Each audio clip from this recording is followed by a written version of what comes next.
Richmond International Raceway. Out of turn 4, Kyle Busch and Carl Edwards door to door. Toyota, Ford, Chevrolet. That's the top 3. Here they come to the green flag.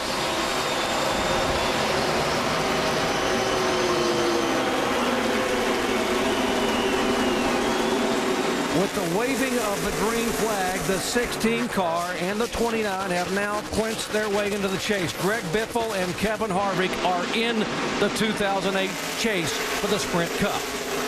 Well, Kyle Busch got a nice jump on the start of this race.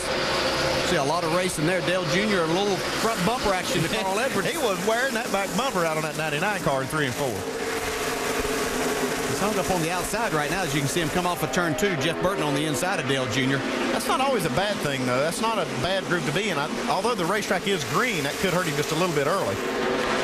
Here's the race for 12th position, the 6, the 07, and the 9. Those are the 3 guys we talked about. Boyer in the 07, David Reagan.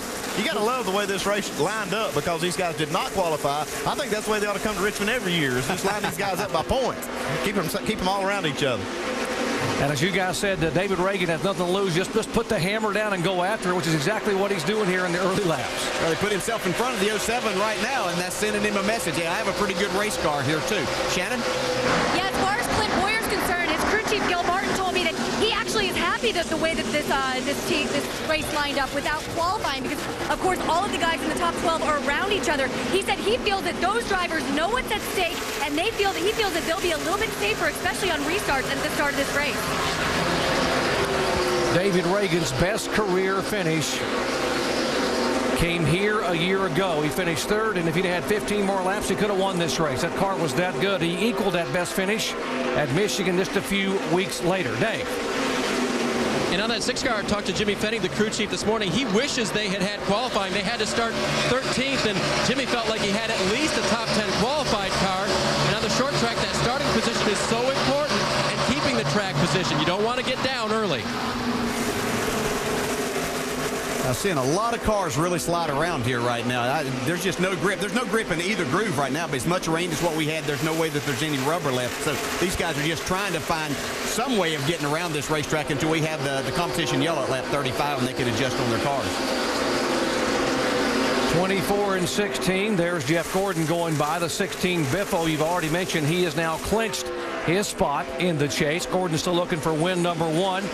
He was the fastest car, by the way, in practice yesterday or Friday morning. They have not been on the racetrack, folks, since 1 o'clock on Friday, over 48 hours, and I guess a lot of guessing going on now in terms of setup. I was down in the garage this morning, and everybody I talked to, nobody really did know what the racetrack was going to do. They were just going to say, hey, I got to have my car adjustable. Air pressure is going to be one of the biggest things they use to tune their cars, but nobody really knew what to expect today.